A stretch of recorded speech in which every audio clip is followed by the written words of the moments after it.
خبریں جو ہیں یہ بڑا تسلسل کے ساتھ آ رہی ہیں، اور میں گزشتہ ایک چند ویڈیو میں آپ کو بتا چکا ہوں کہ بیچ میں اختلاف رائے ضرور موجود ہے مختلف ایشوز کے اوپر، لڑکیوں کی تعلیم کے معاملے پر، کچھ انسانی حقوق کے معاملات کے حوالے سے، کچھ ایسے احکامات ہیں، کچھ ایسے اندرونی معاملات ہیں افغانستان کے کہ ان معاملات کے حوالے سے شیخ ہیبت اللہ اخندزادہ اور کچھ افغان وزیروں کے مابین اختلاف رائے پایا جاتا ہے۔ اب ملا یعقوب مجاہد جو ملا عمر کے صاحبزادے ہیں، یہ وزیر دفاع ہیں، ان کے حوالے سے بھی یہ خبریں بڑا تسلسل کے ساتھ پھیلائی جا رہی ہیں کہ ان کو سائیڈ لائن کیا گیا ہے۔ شیر عباس ستانکزئی، ان کی باتیں، ان کی تقاریر اور ان کا اختلاف رائے وہ آج افغانستان کے اندر موجود نہیں ہیں۔ لیکن اگر فرض کر لیں کہ یہ اختلافات اتنے سنگین ہیں کہ یہ ایک دوسرے کے جانی دشمن بن گئے ہیں، تو کیا سراج الدین حقانی کو شیخ ہیبت اللہ اخندزادہ سے جان کو خطرہ ہے؟ جو قندہاری گروپ کے حوالے سے ایک بتایا جاتا ہے، کیا اس گروپ کی وجہ سے، اس گروپ سے سراج الدین حقانی کی جان کو خطرہ ہے؟ ایسا بالکل نہیں ہے۔ شیخ ہیبت اللہ کی جان کو اگر کوئی خطرہ ہے تو وہ سراج الدین حقانی سے نہیں ہے، سراج الدین حقانی کی جان کو اگر خطرہ ہے تو وہ شیخ ہیبت اللہ اخندزادہ سے نہیں ہے۔ میری جو افغان طالبان کے اندرونی ذرائع سے بات ہوتی ہے تو بڑا مسکرا کر جواب دیا جاتا ہے، اور بڑا معنی خیز جو ہے وہ ہنسی سننے کو ملتی ہے کہ کس قسم کا پروپیگنڈا جو ہے یہ کیا جا رہا ہے افغان طالبان کے حوالے سے۔ ایک تو بتایا جا رہا ہے کہ اگر فرض کیا جائے کہ یہ بہت زیادہ شدید اختلافات ہیں، اور یہ فرض کر لیا جائے کہ سراج الدین حقانی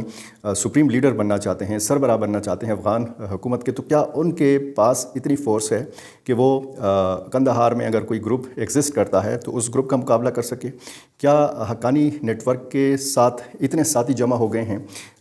صرف فورس کی شکل میں نہیں، رہنماؤں کی شکل میں، موجودہ افغان وزیروں کی شکل میں، کہ وہ شیخ ہیبت اللہ اخندزادہ کا تختہ جو ہے یہ الٹ سکتے ہیں؟ بہت طرح طرح کی باتیں ہیں اور بہت عجیب و غریب قسم کے تجزیے مجھے سننے کو ملتے ہیں۔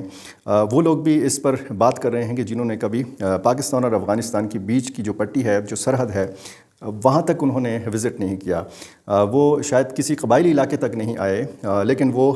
پاکستان کے مختلف شہروں میں بیٹھ کر اور دنیا کے کسی دوسرے ملک میں بیٹھ کر ایسے تجزیے مارتے ہیں کہ جس کو دیکھ کر پھر ہنسی بھی آتی ہے اور افسوس بھی ہوتا ہے۔ اب یہ خبر کہ سراج الدین حقانی میران شاہ آئے، میران شاہ میں انہوں نے کئی راتیں گزاریں، یہ اب سوال اٹھتا ہے کہ اگر وہ واقعی میران شاہ آئے تو انہوں نے کس قسم کی یہاں پہ ملاقاتیں کی، کس قسم کی ان کی سرگرمیاں رہیں، اور یہ جو ویڈیو جاری کی گئی ہے ان کی خوست میں جو موجودگی ہے وہ بتائی گئی ہے، اور یہ بتایا گیا ہے کہ انہوں نے جمعے کی نماز خوست میں ادا کی ہے۔ تو اس ویڈیو کے جاری کرنے کا اتنا طویل عرصہ بعد مقصد کیا ہو سکتا ہے؟ کیا یہ مقصد ہے کہ سراج الدین حقانی اب واپس آ رہے ہیں، سراج الدین حقانی اب اگلی مرتبہ کابل میں نظر آئیں گے، یا ان کی سرگرمیاں کچھ اور ہوں گی؟ یہ جو ویڈیو میں نظر آتا ہے، سراج الدین حقانی باقاعدہ مسکرا کر لوگوں سے مل رہے ہیں، اور یہ آنے والے دنوں میں پتہ چلے گا کہ صورتحال کیا ہے۔ ذبیح اللہ مجاہد کی خاموشی، شیخ ہیبت اللہ اخندزادہ کی اس حوالے سے خاموشی، خود سراج الدین حقانی جو ہے اس معاملے پر لب کشائی نہیں کر رہے، ملا یعقوب مجاہد اس حوالے سے بات نہیں کر رہے، باقی جو وزراء ہیں وہ اس معاملے پر کھل کر بات نہیں کر رہے۔ ایک موقع پر ایک انٹرویو میں ذبیح اللہ مجاہد نے یہ ضرور کہا تھا کہ کچھ نظریاتی اختلافات ہیں، کچھ فکری اختلافات ہیں، جب بھی مجلس ہوتی ہے، جب بھی مشاورت ہوتی ہے تو اس میں ایک جانب سے ایک رائے آتی ہے، دوسری جانب سے دوسری رائے آتی ہے، اور مجلس شورا کا مقصد ہی یہی ہوتا ہے کہ مختلف قسم کی آراء وہاں پہ سنی جائے۔ اختلاف رائے موجود ہے، لیکن یہ اس قسم کا اختلاف نہیں ہے کہ یہ ایک دوسرے کے خلاف بندوق اٹھائیں اور ایک دوسرے کی جان کے دشمن بن جائیں۔ اب نئی خبر جو ہے وہ ان کے استعفے کے حوالے سے دی جا رہی ہے۔ افغان طالبان کے جو مخالفین ہیں، یا افغان طالبان کا جو مخالف میڈیا ہے وہ، اور سابق جو افغان حکومتوں میں عہدے دار رہے ہیں، وہ ان خبروں کو بڑا مزے لے کر پھیلاتے بھی ہیں اور ان خبروں کا بڑا مزہ لیتے بھی ہیں۔ تو صورتحال کافی جو ہے وہ تشویشناک تو اس لیے ہے کہ خاموشی ہے ہر طرف سے۔ بعض چیزیں ایسی ہوتی ہیں کہ ان کی تصدیق کرنا بہت مشکل ہو جاتا ہے۔ یہ جتنے بھی صورتحال ہے، جتنے بھی خبروں کی صورت میں، افواہوں کی صورت میں یا پروپیگنڈا کی صورت میں ہیں، وہ ساری تفصیل میں نے آپ کے سامنے رکھ دی۔ آنے والے کچھ دن جو ہیں انتہائی اہمیت کے حامل ہیں، کیونکہ افغانستان کے صرف اندرونی معاملات نہیں ہیں، افغانستان کا اگر کچھ داخلہ معاملات ہیں تو کچھ خارجہ معاملات بھی ہیں، خصوصاً پاکستان کے ساتھ جو افغانستان کے معاملات ہیں وہ انتہائی تشویشناک ہیں۔ بنو کینٹ کا حملہ وہ بتایا گیا کہ جی اس میں 4 یا 5 جو حملہ آور تھے ان کا تعلق افغانستان سے تھا۔ پھر جعفر ایکسپریس کو جس طریقے سے BLA نے یرغمال بنایا، آج بھی DG ISPR نے پریس کانفرنس کی وزیر اعلیٰ بلوچستان کے ہمراہ، اور انہوں نے کہا کہ اس کے ہینڈلر جو تھے یہ افغانستان میں تھے اور یہ حملہ کیا بھارتی ایجنسی را نے۔ اس پریس کانفرنس میں انہوں نے بتایا کہ اس میں جو مسافر مارے گئے یہ 26 مسافر مارے گئے۔ اس سے پہلے بتایا گیا تھا کہ جی 21 مسافر مارے گئے اور فوجی اہلکاروں کے بارے میں نہیں بتایا گیا تھا۔ آج یہ بھی بتا دیا گیا ہے کہ 18 فوجی اہلکار اس میں شہید ہوئے۔ 4 کا تو انہوں نے آلریڈی FC اہلکاروں کی شہادت کے حوالے سے بتایا تھا کہ وہ آپریشن میں شہید ہوئے تھے، اور 33 جو حملہ آور تھے یا جو اغواکار تھے یا جو BLA کے لوگ تھے یہ مارے گئے تھے۔ ایک افسوسناک واقعہ جنوبی وزیرستان میں ہوا، جہاں پہ نماز جمعہ کے دوران نماز کی ادائیگی سے قبل مسجد عبدالعزیز میں، یہ اعظم ورثک میں بائی پاس روڈ پر واقع مسجد ہے، یہاں پر ایک پلانٹڈ بم دھماکے سے پھٹا، اور اس کے نتیجے میں جمعیت علماء اسلام کے ضلعی امیر مولانا عبداللہ ندیم سمیت 4 افراد زخمی ہوئے، جس میں 2 بچے بھی شامل ہیں۔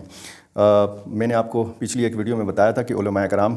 کو ٹارگٹ بنایا جا رہا ہے، جیسے جامعہ حقانیہ میں مولانا حامد الحق کو شہید کیا گیا، کوہاٹ میں ایک مدرسے کے محتمم کو شہید کیا گیا، مولانا فضل الرحمان کو آلریڈی تھریٹ الرٹس جو ہیں یہ جاری کیے جا چکے ہیں، اور ان کی جماعت جو ہے یہ نشانے پر ہے داعش خراسان کی جانب سے یا کسی اور تنظیم کی جانب سے۔ یہ جو جنوبی وزیرستان کا حملہ ہوا ہے اس کی ذمہ داری کسی نے قبول نہیں کی ہے۔ انٹیلیجنس بیسڈ آپریشن ہوا ہے ڈیرہ اسماعیل خان میں، سکندر شمالی کا علاقہ ہے، یہاں پہ 2 ملیٹنٹس جو ہیں یہ مارے گئے ہیں۔ صافی مومند میں جھڑپ ہوئی ہے ملیٹنٹس اور پاکستان سیکورٹی فورسز کے مابین۔ بتایا گیا ہے کہ سیکورٹی فورسز نے ملیٹنٹس کے ایک گروپ کو گھیرے میں لیا، اور پھر جب فائرنگ کا تبادلہ ہوا تو اس میں 5 ملیٹنٹس مارے گئے اور 3 سیکورٹی اہلکاروں نے جو ہے وہ جام شہادت نوش کیا، یہ بتایا گیا ہے سیکورٹی ذرائع کی جانب سے۔ وزیر اعظم شہباز شریف نے کوئٹہ کا دورہ کیا تھا، army chief general Syed Asim Munir بھی کوئٹہ گئے تھے، اور یہاں پر ایک فیصلہ کیا گیا ہے کہ کل جماعتی کانفرنس کا انعقاد کیا جائے گا۔ اب بتایا جا رہا ہے کہ کوئی نیشنل ایکشن پلان جو ہے 2 یہ بنانے کی تیاریاں کی جا رہی ہیں، ایک بڑے لیول کا آپریشن، بڑی سطح کی ایک کارروائی کا فیصلہ کیا گیا ہے خیبر پختونخوا کے اندر بھی اور بلوچستان کے اندر بھی۔ اب یہ کس قسم کی کارروائی ہوگی اور اس میں پھر افغان سرزمین کا کہاں کہاں پہ تذکرہ ہوگا، کس طریقے سے یہ معاملہ جو ہے یہ نمٹایا جائے گا، اور خصوصاً افغان مہاجرین جن کی جو ایک مہلت دی گئی ہے 31 مارچ تک، وہ مہلت بڑی قریب آ رہی ہے۔ افغان مہاجرین بڑا شدید تشویش میں مبتلا ہیں۔ تورخم سرحد ابھی تک بند ہے، اور تورخم سرحد کو اگر بند رکھا جاتا ہے تو پھر ان لوگوں کو بہت طویل سفر کر کے چمن کے ذریعے واپس افغانستان بھیجا جائے گا۔ یہ بہت سارے معاملات ہیں، لیکن جو معاملہ اس وقت افغانستان کے اندر گرم ہے وہ سراج الدین حقانی کا گرم ہے۔ اب سراج الدین حقانی نے اگر واقعی استعفیٰ دیا ہے، اگر یہ استعفیٰ واقعی قبول کر لیا جاتا ہے، اگر اس قسم کی بہت ساری خبروں میں واقعی صداقت ہے، تو پھر تو ظاہر ہے کہ تشویش کی بات ہے افغان حکومت کے لیے بھی، کیونکہ اندرونی سطح پر اگر اس قسم کی توڑ پھوڑ ہوگی تو پھر امارت اسلامی افغانستان کا قائم رہنا بہت زیادہ مشکل ہو جائے گا۔ ایک